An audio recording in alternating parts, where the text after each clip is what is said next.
Ay siya, ay duty na naman ang ating chef. Ayan po, napakabagong ligo. Ayan po. At saka nga pala guys, makulay po ang ating recipe ngayon. Yan po ang ating beef kebabs.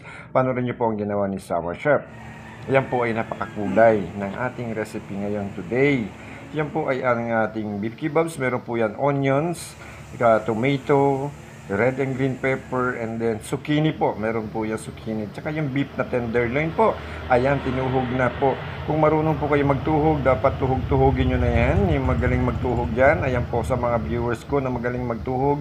Magtuhog na po kayo ng inyong mga kebabs. Pwede pong manok, pwede pong pork, kung ano pong gusto nyo tuhugin.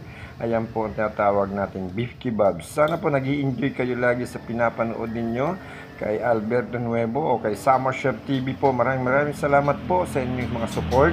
Yan po, pinahiran ko po yan ng North seasoning na mayroong olive oil po para mamarinate po pati ang ating gulay. Yan po. Salamat sa inyong panonood guys. Thank you always.